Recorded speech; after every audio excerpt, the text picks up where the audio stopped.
Hi ಸ್ನೇಹಿತರೆ, ಎಲ್ಲರಿಗೂ ತಿರುಮಲ ಅಕಾಡೆಮಿಗೆ ಸ್ವಾಗತ. ಇಂದಿನ ಒಂದು ಪ್ರಚಲಿತ ಘಟನೆಗೆ ಎಲ್ಲರಿಗೂ ಸ್ವಾಗತ. 3/3/2026 ಪ್ರಚಲಿತ ಘಟನೆ. ಇವತ್ತಿನ ಮೊದಲನೇ ವಿಷಯ ಯುರೇನಿಯಂ ಒಪ್ಪಂದ. ಈ ಯುರೇನಿಯಂ ಒಪ್ಪಂದವು ಯಾವ ರಾಷ್ಟ್ರಗಳ ನಡುವೆ ನಡೆಯುತ್ತೆ ಅಂದರೆ ಭಾರತ ಮತ್ತು ಕೆನಡಾ ರಾಷ್ಟ್ರಗಳ ನಡುವೆ ನಡೆಯಿತು. 2027ರಿಂದ 2035 ಅವಧಿಯಲ್ಲಿ ಪರಮಾಣು ವಿದ್ಯುತ್ ಸ್ಥಾವರಗಳಿಗೆ ಅತ್ಯಗತ್ಯವಾದಂತಹ 11,000 ಟನ್ ಯುರೇನಿಯಂ ಅನ್ನು ಭಾರತಕ್ಕೆ ಪೂರೈಸುತ್ತೇವೆ ಅಂತ ಕೆನಡಾ ರಾಷ್ಟ್ರ ಒಪ್ಪಿಕೊಂಡಿದೆ. ಕೆನಡಾ ರಾಷ್ಟ್ರದ ಬಗ್ಗೆ ನೋಡೋದಾದರೆ ಕೆನಡಾದ ರಾಜಧಾನಿ ಒಟ್ಟಾವಾ, ಕೆನಡಾದ ಕ್ಯಾಪಿಟಲ್ ಬಂದುಬಿಟ್ಟು ಒಟ್ಟಾವಾ, ಕೆನಡಾದ ಒಂದು ಕರೆನ್ಸಿ ಬಂದುಬಿಟ್ಟು ಕೆನಡಿಯನ್ ಡಾಲರ್. ಕೆನಡಾದ ಯಾವ ಒಂದು ಪ್ರಧಾನಿ ಭಾರತಕ್ಕೆ ಬಂದಿದ್ರು ಅಂತ ನೋಡೋದಾದರೆ ಕೆನಡಾದ ಪ್ರಧಾನಿ ಹೆಸರು ಮಾರ್ಕ್ ಕಾರ್ನಿ. ಇದು ಮೊದಲನೆಯ ವಿಷಯವಾಗಿರುತ್ತದೆ. ಯುರೇನಿಯಂನ ಬಗ್ಗೆ ನೋಡೋದಾದರೆ ಯುರೇನಿಯಂ U-235 ಐಸೋಟೋಪ್ಸು ನ್ಯೂಕ್ಲಿಯರ್ ಫ್ಯೂಷನ್ನಲ್ಲಿ ನಾವು ಬಳಸುತ್ತೇವೆ. ಯುರೇನಿಯಂ 235 ಐಸೋಟೋಪ್ಸ್ ಅದನ್ನು ಪ್ರಕೃತಿಯಲ್ಲಿ ನಾವು ಅತಿ ಹೆಚ್ಚಾಗಿ ನಾವು ನೋಡಬಹುದು. ಇದು ಮೊದಲನೆಯ ವಿಷಯವಾಗಿರುತ್ತದೆ ಯುರೇನಿಯಂ ಒಪ್ಪಂದದ ಬಗ್ಗೆ.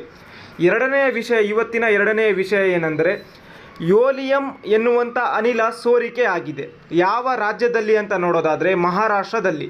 ಯಾವ ಕಂಪನಿ ಅಂತ ನೋಡೋದಾದರೆ ಮಹಾರಾಷ್ಟ್ರದ ಬಾಗೇರಿಯಾ ಕೆಮಿಕಲ್ಸ್ ಕಂಪನಿಯ ಘಟಕದಿಂದ ಈ ಒಂದು ಅನಿಲ ಸೋರಿಕೆ ಆಗಿದೆ. ಯಾವ ಅನಿಲ ಅಂತ ನೋಡೋದಾದರೆ ಓಲಿಯಂ ಅನಿಲ. ಈ ಓಲಿಯಂ ಅನಿಲವು ಸಲ್ಫರ್ ಟ್ರೈಆಕ್ಸೈಡನ್ನು ಸಲ್ಫ್ಯೂರಿಕ್ ಆಕ್ಸೈಡಲ್ಲಿ ಕರಗಿಸೋದ್ರಿಂದ ಈ ಒಂದು ಅನಿಲ ಉಂಟಾಗುತ್ತದೆ. ಈ ಒಂದು ಅನಿಲವು ಚರ್ಮ ಮತ್ತು ಕಣ್ಣುಗಳಿಗೆ ಪರಿಣಾಮವನ್ನು ಉಂಟು ಮಾಡುತ್ತದೆ. ಹಾಗಾಗಿ ಈ ಒಂದು ಅನಿಲ ಸೋರಿಕೆ ಆಗಿತ್ತು. ಹಾಗಾಗಿ ಇದು ಒಂದು ವಿಷಯ ಸುದ್ದಿಯಲ್ಲಿತ್ತು. ಮೂರನೇ ವಿಷಯ ನೋಡೋದಾದರೆ ವಿಶ್ವ ವನ್ಯಜೀವಿ ದಿನ.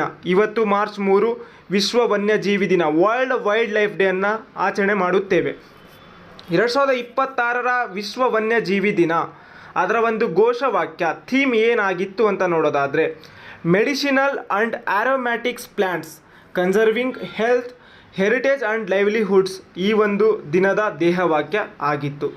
ಇದೇ ರೀತಿಯಾಗಿ ನಿಮಗೆ ಪ್ರಚಲಿತ ಘಟನೆಗಳ ಬಗ್ಗೆ ನಿಮಗೆ ಮಾಹಿತಿ ಬೇಕಾದಲ್ಲಿ ತಿರುಮಲ ಅಕಾಡೆಮಿ ಯೂಟ್ಯೂಬ್ ಚಾನಲ್ಗೆ ಸಬ್ಸ್ಕ್ರೈಬ್ ಆಗಿ ತಿರುಮಲ ಅಕಾಡೆಮಿಗೆ ಭೇಟಿಯನ್ನು ನೀಡಿ. ಹೆಚ್ಚಿನ ಮಾಹಿತಿಗಾಗಿ ಈ ಒಂದು ಕೆಳಗಿನ ನಂಬರ್ಗೆ ಸಂಪರ್ಕಿಸಿ 8197895511. ಎಲ್ಲರಿಗೂ ಧನ್ಯವಾದಗಳು.